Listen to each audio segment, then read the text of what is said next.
Hey guys, this is Curtis from Just Another Night. Today we're going to be discussing how to make the most of staying inside during this isolation through the use of video games. So, I guess we go from there.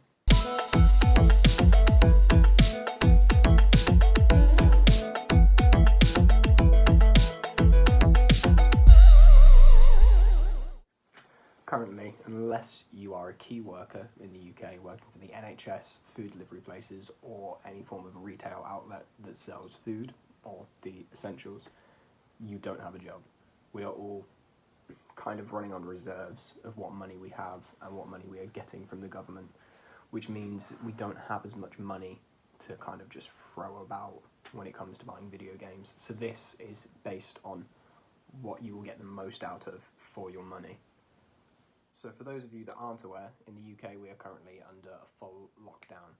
This means we can only leave if we want to go for our one form of exercise a day or to get essentials from the shop. This is quite inconvenient for most people because we can't go outside, which is a bit crap, but we've still got games. There's still stuff that we can do inside the house to keep us occupied. So this list is entirely based around what video games you can play to get the most out of your money and to try and stay occupied during this awful time in the UK. Before we head into the actual video, make sure to go down there, like, comment and subscribe. Let us know what kind of games you're playing during this isolation, whether or not you're actually enjoying it, or if you are, in fact, bored out of your tree. Make sure to stick around because every Monday I will be uploading some form of gaming video. Toby will be uploading some form of top tips on a Wednesday, so I think it's his top picks of what he enjoys, and then on a Friday Idris will be going into talking about all forms of comic books and manga and anime stuff. I'm lost with it, but it'll be interesting, so stick around. None of the gameplay used in this video was mine. There are links in the description below to give credit to all the guys that I've stolen the gameplay from, so make sure to go check them out, give them a like and a subscribe, and let them know that they're doing well playing some games. The first game that we're going to talk about today is Animal Crossing New Horizons. This is a game that released about a month ago, so it's still really new. It's an interesting concept. If you've never played an Animal Crossing game before, I would recommend that you go and pick it up. If not, then you really are missing out on one of the best games that's come out this year, in my personal opinion. This is a Switch exclusive, so if you don't have a Switch, you might struggle, but there will be some form of emulator to play one of the previous versions of Animal Crossing on your computer. So it's not all doom and gloom. This is one of those games that will manage to keep you occupied for hours and hours throughout the quarantine, and it's not a game that you'll just pick up one day and then you'll never come back to. It's a game that you need to play day after day in order to make progression and to see it grow. But here's some game footage. This is a simulator game in which you play on an island and do an assortment of activities. These mainly include foraging, fishing and catching different forms of wildlife. This includes a feature that was made into the game called the Museum. This allows you to deposit one of each creature and fossil to grow the collection. Although this is mainly used as bragging rights whenever people visit your island, it's still a quirky thing that you can do. Most people are familiar with the series, but if you're not, I would recommend that you check it out. It's hours of fun.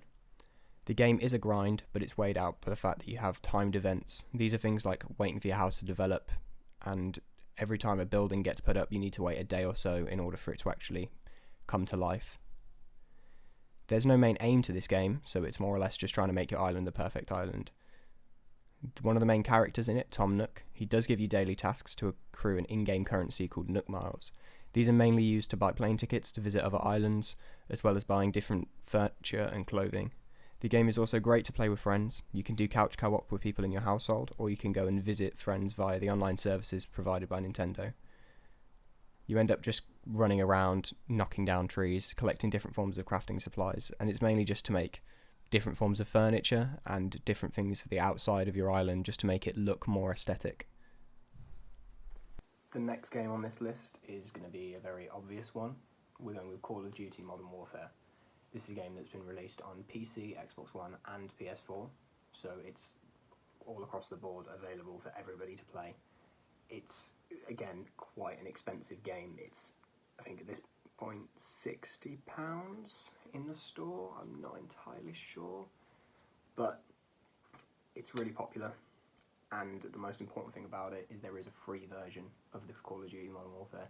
It doesn't include the whole game, so you don't get campaign or multiplayer or the Spec Ops, which they've called co-op now for some reason. But it's Warzone, which is a battle royale, and there's some game footage for that just now as well. Everybody and their nan has heard about Call of Duty, and this year's is exactly the same. It's like every other COD game, the only difference is the updated graphics, new maps, and sub-updates on the guns. Every year, they release a new form of Call of Duty, and it still gets ridiculous amounts of sales. This says an awful lot about how the franchise is as a whole and how reliable that it is. However, the main reason why this game has made it onto the list is for the free-to-play section of the game. This section is called Warzone. Warzone is essentially a battle royale within the universe of Call of Duty. There have been a ton of successful battle royales within the last 2 years, such as Fortnite and Paladins. But this one has a very unique perspective on it.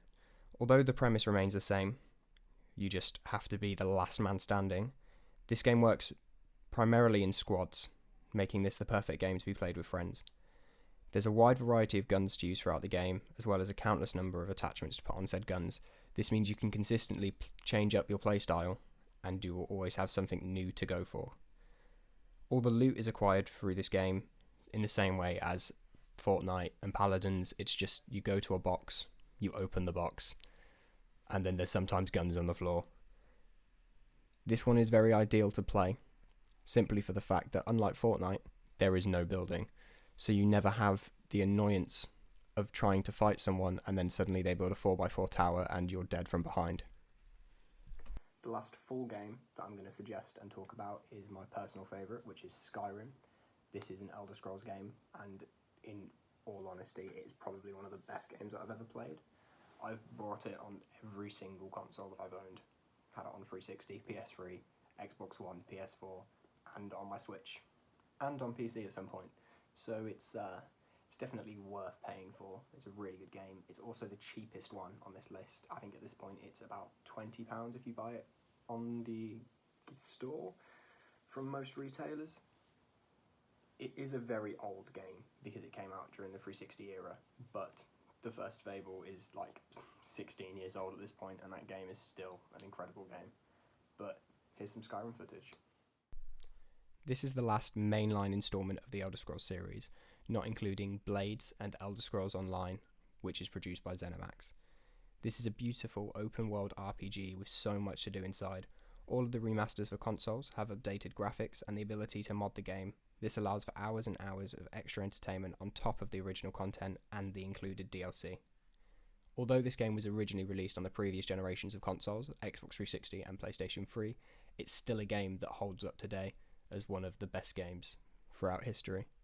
My personal favourite is the first playthrough that I ever did was 274 hours on the Xbox 360.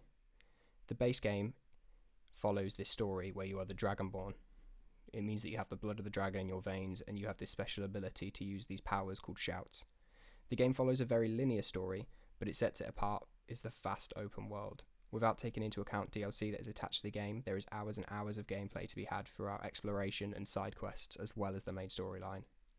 Even if you want to just become the most powerful mage or the most powerful warrior, it's still a journey that can take days and days of continuous playing. Now my final suggestion isn't a game. This is a service, and it's run by Xbox, and it's called the Xbox Game Pass. If you're on PlayStation, I believe that they have something very similar called PlayStation Now. But on the Game Pass, you can use it on both your Xbox and on your PC. If you own a Windows computer, not if you own a Mac, which is the thing I'm currently struggling with. But this is essentially a rent-a-game service. So you pay, I think it's about £10-15 a month, and it gives you a catalogue of games that you can choose from. So some of the top ones on the Xbox Game Pass at the minute is the entire Halo collection, the entire Gears of War collection, and they're just so fun to play. So this means that you can sign up for this service and you can play these games as much as you want during the time that you're subscribed.